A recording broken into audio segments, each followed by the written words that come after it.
Bom dia. Na verdade, Bom dia, namastê, querida. Namastê.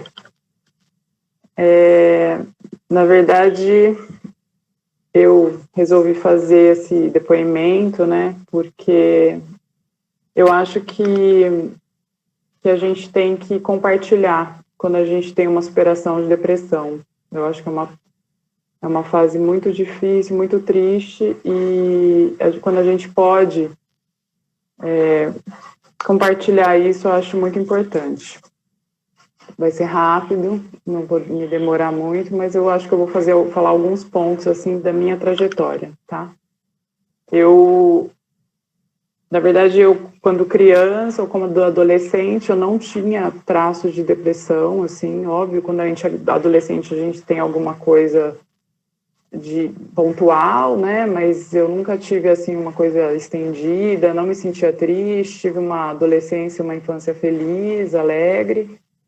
E o meu ponto de depressão começou quando na verdade, eu casei muito cedo, eu casei com 19 anos, e quando eu fiquei grávida, eu tinha 21 anos, e meu ex-marido, ele começou a fazer uso de drogas nessa época, e ele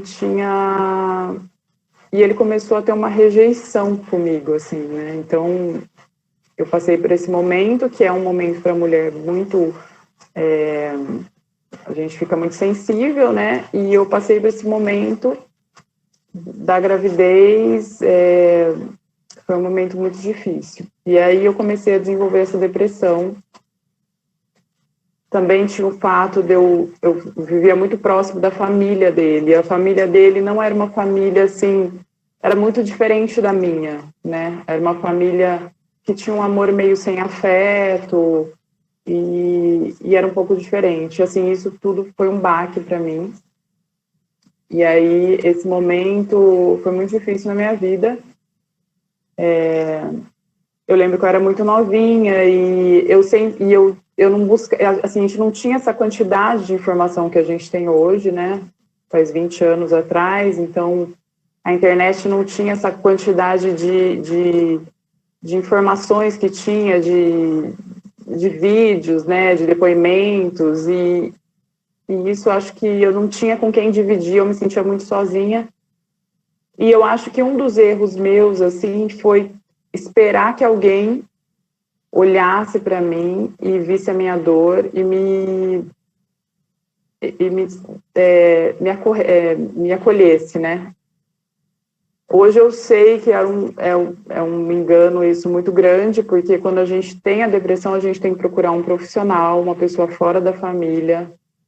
Primeiro, porque mesmo que a família queira acolher, talvez ela não tenha um know-how, né, para conseguir, não vai ter, né, tem que ser uma pessoa profissional que te atenda e que te acolha, assim, até com medicamento, às vezes, né. Então, eu tinha essa esperança de que alguém ia olhar para minha dor e ia me acolher.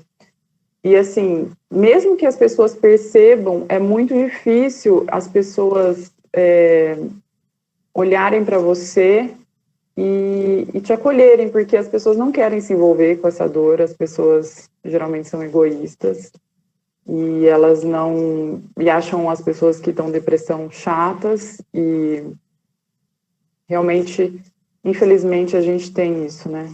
Então as pessoas não são muito empáticas, né?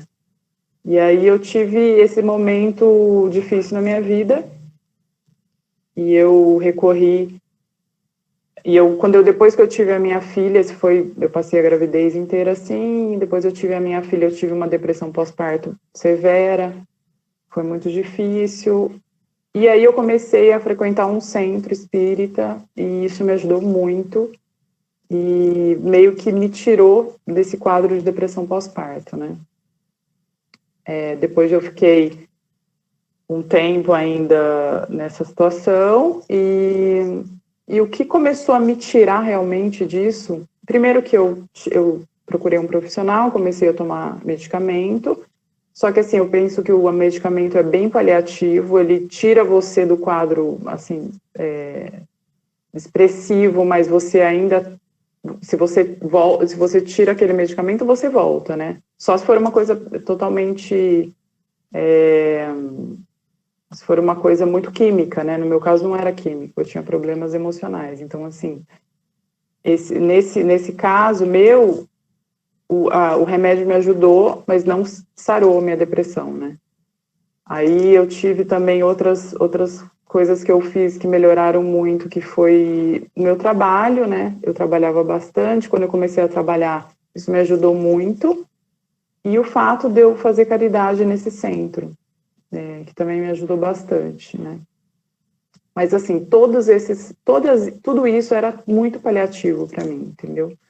Porque o meu problema mesmo era o meu casamento, era a falta de atenção, a falta de cuidado que eu tinha, né, por parte do meu ex-marido, e a falta de atenção comigo mesmo, né? Acho que esse é o principal ponto.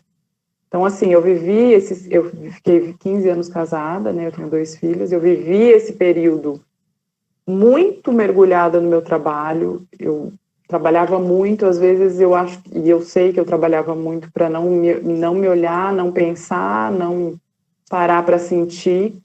E porque se eu parasse para sentir, se eu tirasse todas essas coisas paliativas que me faziam feliz, mas que não curavam essa ferida minha, né, da minha alma, eu simplesmente, se eu parasse, eu ia ter que olhar para isso e eu ia sofrer isso, entendeu? Então eu sinto que eu passei esses 15 anos dessa maneira, né? E aí um dia eu acordei e eu não tive vontade de levantar da cama, assim, eu tive vontade de morrer, assim. Não, nunca pensei em matar nada, mas eu tive realmente vontade de não existir. E aí eu vi que nesse dia, e fazia 2 meses que eu estava fazendo terapia.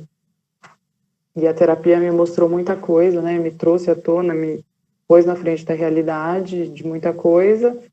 E aí, nesse tempo que eu fiz terapia, um dia eu acordei e eu falei, não, eu preciso sair disso, porque senão eu realmente vou morrer, né? Eu vou desenvolver alguma doença, né? Então, eu realmente preciso dar um rumo na minha vida e eu me separei nessa época.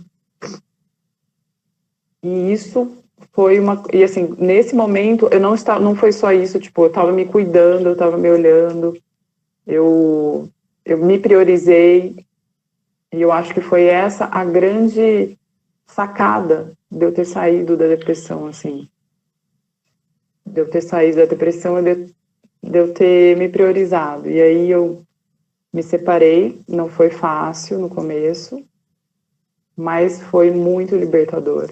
Foi uma nova fase da minha vida, foi um renascimento, foi maravilhoso, assim, para mim foi maravilhoso. Eu passei por muito, assim, eu acho que toda escolha tem uma renúncia, então eu passei por muitos momentos difíceis, até financeiros, mas eu não me arrependo de nenhum momento, em nenhum momento, eu não me arrependo, porque eu tive tantos ganhos pessoais e espirituais também. Então, eu sinto que eu me curei, sim, daquela tristeza, né, daquele abismo que a gente tem quando a gente sofre de depressão. Acho que a gente pôr as nossas... se você ter algumas coisas que te trazem felicidade, que te tiram, né, do foco da depressão, que ocupam a sua mente, que é o trabalho, que é a caridade, que é você tomar um remédio, é muito importante. Mas eu acho que, para mim, o mais importante foi, primeiro, não me vitimizar, não falar, ai, eu não tenho culpa nenhuma. Eu tinha as minhas participações, né, naquelas situações. Então, eu olhei e eu me pus eu olhei, me perdoei as outras pessoas, né? E também para mim foi muito importante a história de eu me cuidar, eu não me abandonar, né? E eu dar limite, né? Porque eu não dava limite para as pessoas. Eu não dava. E eu sempre me sacrificava muito, né? Então, isso para mim não é uma coisa boa. Eu percebo que eu ainda tenho que prestar atenção na minha vida, porque como eu tenho uma tendência, eu tenho que prestar atenção quando eu estou trabalhando muito, quando eu estou, né, viciada em trabalho, eu sinto que eu não estou querendo olhar para alguma coisa, alguma situação dentro de mim. Eu sinto que eu estou querendo fugir de alguma emoção. Então, às vezes eu paro e eu volto para mim e eu falo, não, o que está acontecendo? E hoje em dia, com a minha maturidade, é muito mais fácil sair desses estados de sofrimento. Então, e óbvio que a gente tem, às vezes, uma dor que a gente tem que sentir. Por exemplo, minha tia morreu há 1 mês e pouco atrás, 2 meses atrás, e eu tive uma dor muito intensa, foi muito difícil. Mas depois de 3 dias, eu senti essa dor, mas depois de 3 dias eu saí desse estado de sofrimento, né? Então, ok, a gente sentir a dor, para mim hoje é importante. Quando vem a dor, eu sinto ela profundamente, eu vivo ela, mas eu não fico nesse estado de sofrimento, né? Para mim é mais fácil. Outra coisa que foi muito boa para mim foi, antes de conhecer até o Mahamantra, eu frequentava grupos de Diksha. Diksha é uma energia, também é indiano, né? E é uma energia que você recebe no coronário, e é muito bom, foi muito bom para mim também. Depois eu comecei com o Mahamantra, fiz o mapa com o Devananda, e essas coisas foram muito fundamentais para mim, são fundamentais para mim viver meus processos no dia a dia, né? Porque eu não tenho mais depressão, mas eu tenho oscilações, né, de sentimento, de coisas que a gente vive todos os dias, desafios, né? Então, é importante, eu acho, que a gente está conectada, né? O mais importante para mim, nesse processo todo, é estar conectada comigo, é me priorizar, é não me abandonar, é cuidar do meu corpo, da minha mente, da minha alma, é estar em contato com as pessoas que eu amo e perdoar, sim, as pessoas que eu tenho alguma coisa, algum problema, mas perdoar sempre, mas evitar essas pessoas, né? Eu não convivo com pessoas que não me fazem bem hoje em dia, né? Eu não tenho essa concessão nem social, nem conveniências sociais. Eu vivo com quem me faz bem, eu faço as coisas que me fazem bem, e hoje em dia o que não me faz bem, o que não me traz felicidade, eu simplesmente evito, né? Então eu tenho eu tenho os limites, eu me ponho limites na minha vida, entendeu? E isso foi muito importante para mim. Então é isso, gente. Eu acho que procurar um bom profissional, fazer uma boa terapia. A terapia também me trouxe muita felicidade, assim, me autoconhecer, me deu muita segurança, né? Nas relações, no viver, nas dificuldades, e tudo isso foi muito rico.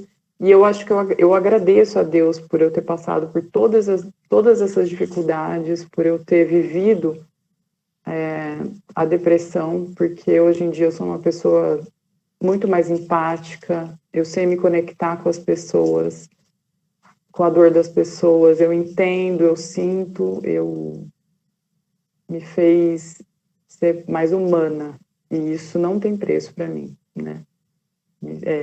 Pensar que eu posso olhar para uma pessoa e ajudar ela só pela forma de olhar e pelo tom de voz, pela minha postura, né? Por eu ter a simpatia pela dor do outro, não tem preço mesmo. E então acho que tudo é válido, e isso para mim foi muito, muito importante na minha jornada. Namastê, obrigada pelo espaço. Hare Krishna. Gratidão, Raquel, por ter compartilhado. Hare Krishna, Namastê. Namastê, querida. Namastê, Raquel, Hare Krishna. Sim, gostaria só de fazer mencionar um pequeno detalhe da sua observação, é que quando você mencionou que uma das coisas, né, que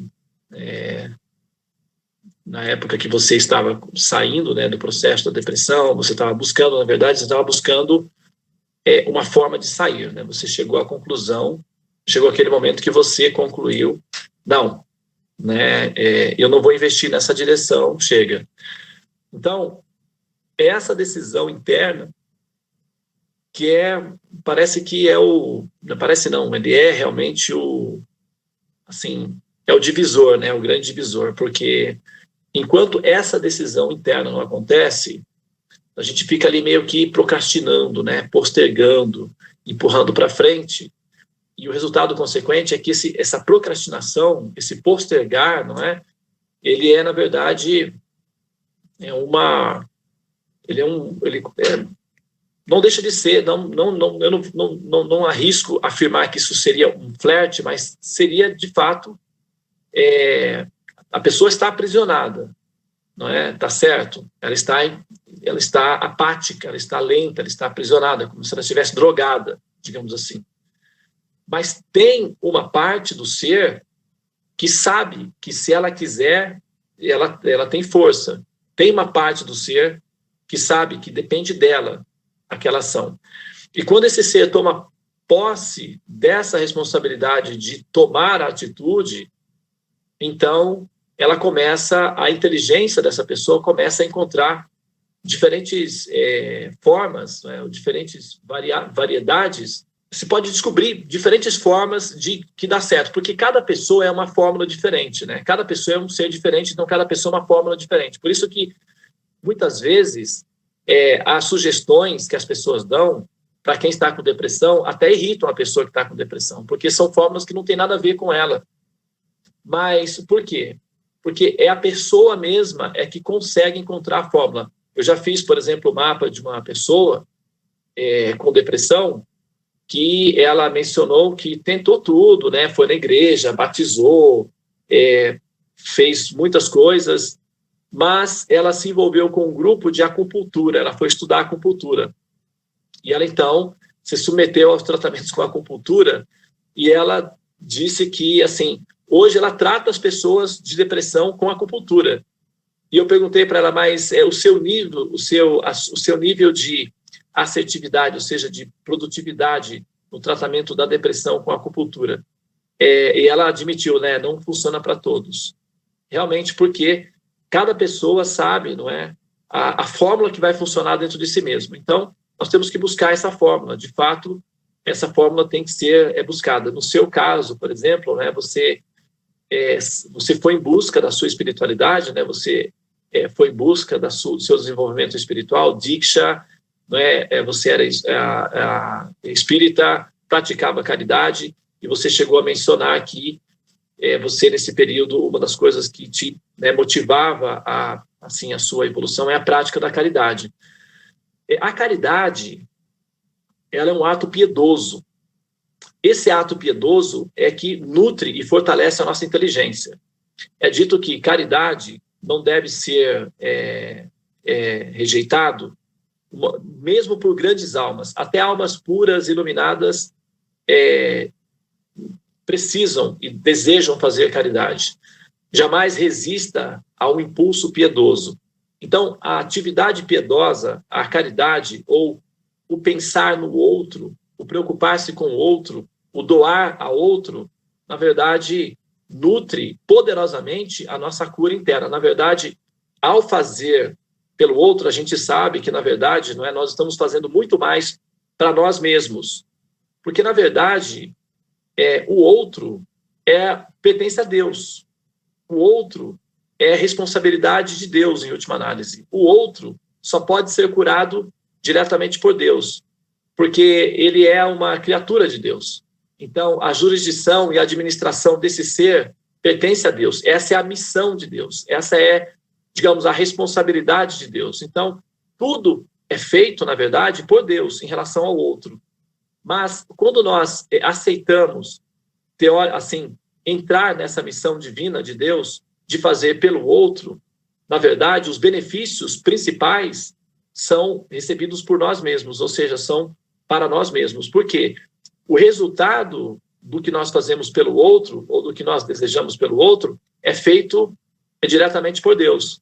E mesmo quando nós sacrificamos posses materiais que nós temos para beneficiar outros, na verdade, nós estamos sacrificando as posses de Deus, que nós temos o domínio naquele momento.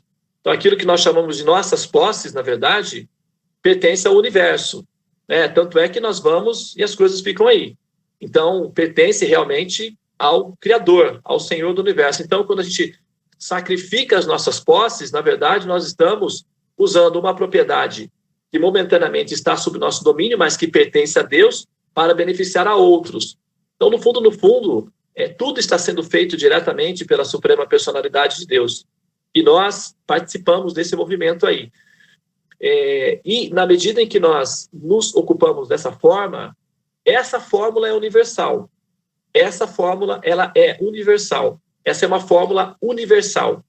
Embora nós tenhamos fórmulas individuais, que é o que vai funcionar bem para cada um de nós, por exemplo, no seu caso, os mantras, Diksha, não é? Os mantras. No outro caso, talvez, um grupo de Umbanda. Em outro, talvez, um envolvimento numa ONG de defesa da ecologia. Enfim, aí cada um vai conseguir encontrar a sua fórmula que funcione bem para si mesmo. Mas a fórmula universal, a fórmula absoluta, é esse ato de caridade, que é válido para anjos e demônios, para ateus e teístas, para todos os tipos de pessoas. Então, assim, quando você mencionou que esse momento, que você também fazia bastante caridade, deu até uma sensação de uma vibração assim um pouco mais intensa. É como se tivesse um brilhozinho maior, é como se você tivesse colocado aí uma entonação de voz um pouquinho mais intensa. É o impulso natural da alma. É a alma falando. Eu já não era mais a Raquel. Não era, assim, a Raquel no condicionamento da personagem, era a alma, era o ser propriamente falando da experiência real, que o que de fato produz esse combustível que nos ajuda a nos impulsionar para sair, não é, do estado do condicionamento depressivo. E do ponto de vista metafísico, a gente sabe que a situação existencial da humanidade é uma situação de depressão, né? E nós, aquelas pessoas que se dedicam à espiritualidade, à evolução, ao progresso espiritual, seriam aquelas que, como você mencionou, já saíram do estado crônico da depressão, mas que tem alguns picos, né? Tem que fazer a manutenção, você não pode negligenciar. É dito que aquele que é um bom caçador, ao capturar a sua presa, não a subestima, né? Então, aquele que assim, já vivenciou a depressão e superou a depressão, sabe que flertar com os comportamentos que cultuam e incentivam a depressão vai gerar um pico de crise aprofundada. Já tem essa experiência. No começo a gente até insiste, né? Vai ali um pouquinho para ver como é que é. É igual sair das drogas, realmente, né? É a mesma coisa, mesmo processo. A gente sai das drogas, depois vai lá para dar uma olhadinha só para, para ver os brothers, não para usar drogas, né? Mas só para ver o ambiente e tal, e aí chega lá, cai. Então é um truque mental. Quando cai, sofre, mas se magoa, se machuca internamente, aí pensa, mais uma vez eu caí. E aí volta tudo de novo o tratamento, e na medida em que ela vai cometendo erros, ela vai aprendendo a como não cometer os erros. E na medida em que ela fica experiente em não cometer os erros, é quando ela fica mais resistente, mais forte, mais imunizada, com relação ao próprio problema em si. Mas é isso, nós temos que, assim, praticar a caridade como um valor, como um fator universal, e nesse sentido, quando a gente fala da Torre dos Mantras, quando a gente faz a Torre dos Mantras, aparentemente é uma coisa ingênua, do ponto de vista externo, pode parecer uma coisa ingênua, pode parecer uma coisa simples, mas existe aí embutido sutilmente um procedimento muito, muito poderoso para a liberação. Porque esse tipo de caridade que nós estamos nos predispondo a fazer pelos demais não nos custa muito. É uma coisa simples de ser feita, mas tem um valor extremamente poderoso para incrementar o nosso saldo de piedade, o nosso saldo de piedade. E o nosso saldo de piedade é que vai fortalecer a nossa inteligência para entender o caminho que nós estamos fazendo, fazê-lo e nos liberar. Porque se nós nos liberarmos, nós estaremos sendo compassivos com a humanidade, porque a gente alivia o peso da humanidade. Nós em estado condicionados, somos, de certa forma, um peso para a humanidade, porque a humanidade tem que lidar com os nossos erros também, tem que lidar com os nossos problemas e tem que ficar aí nos cuidando, digamos assim, eternamente.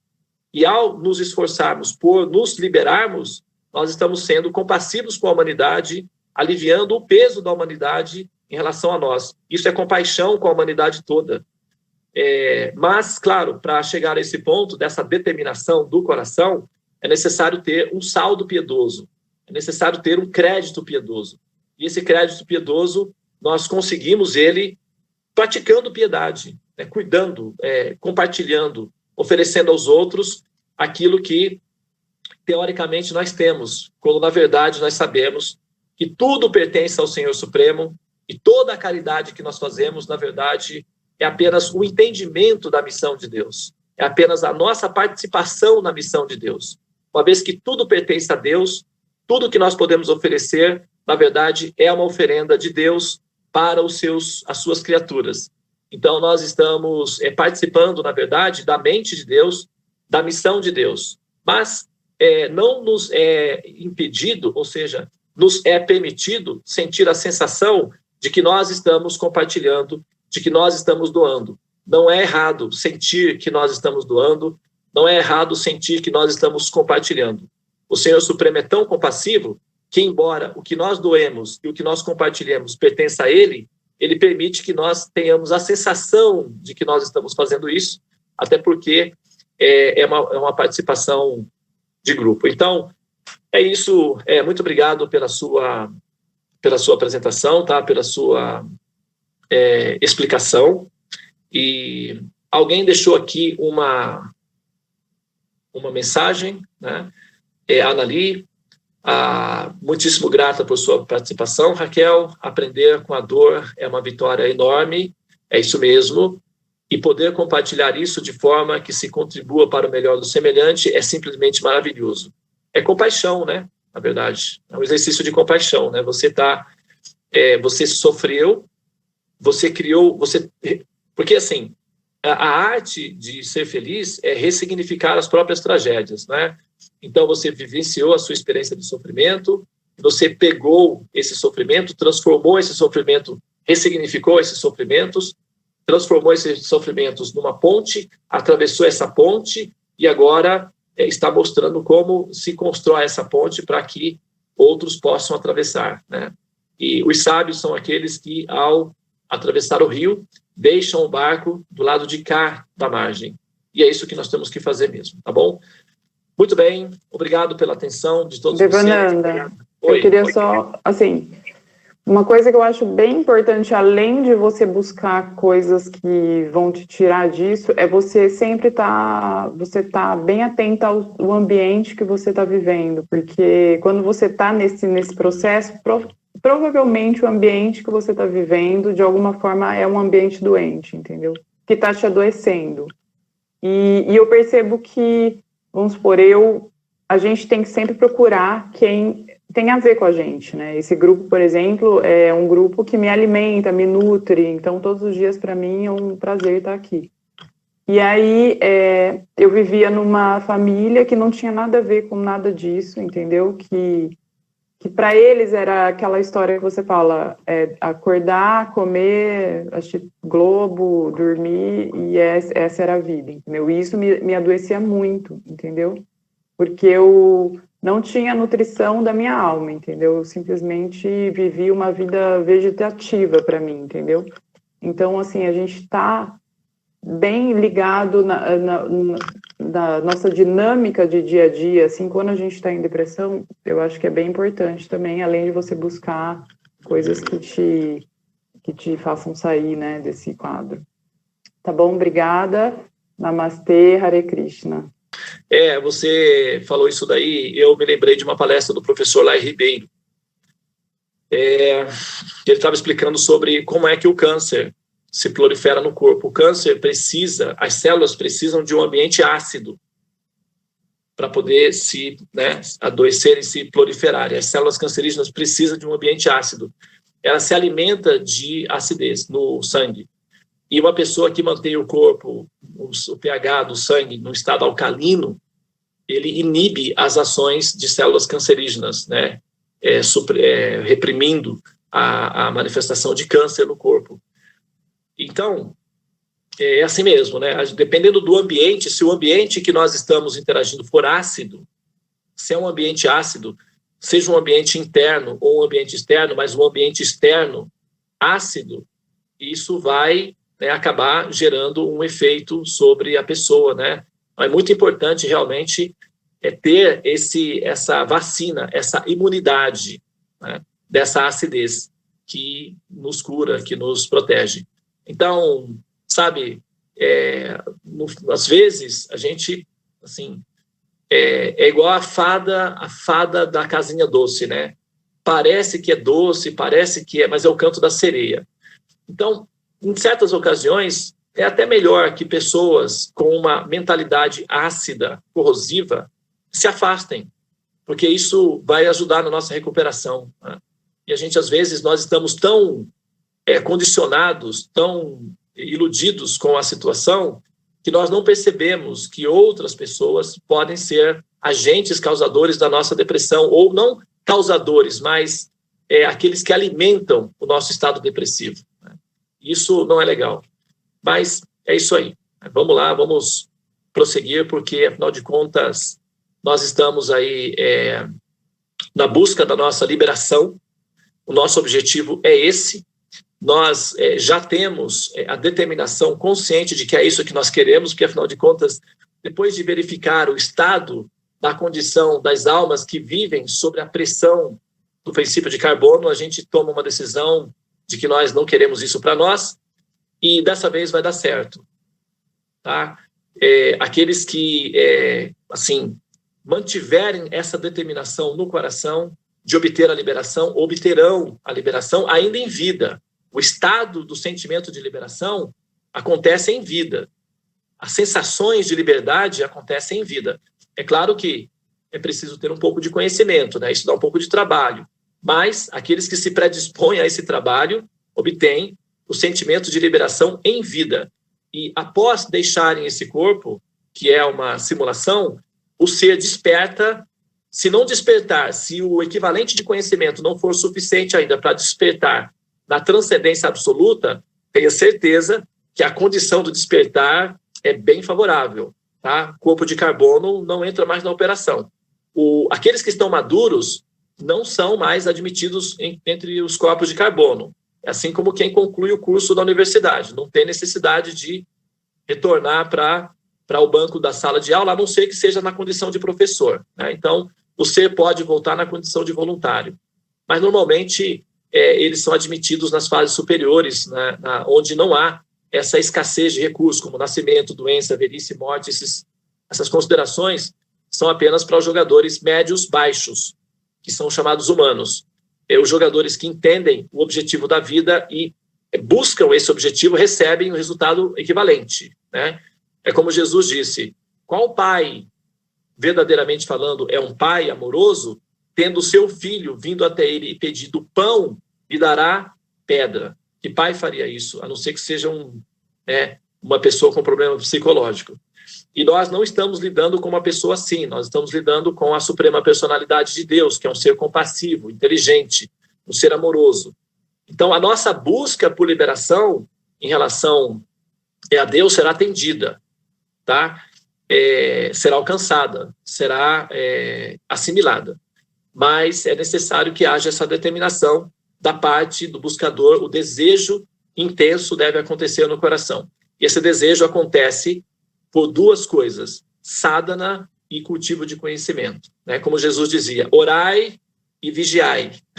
Então, não tem como mudar essa fórmula. Eu também não tenho necessidade nenhuma de mudar essa fórmula, não tenho vontade de mudar essa fórmula.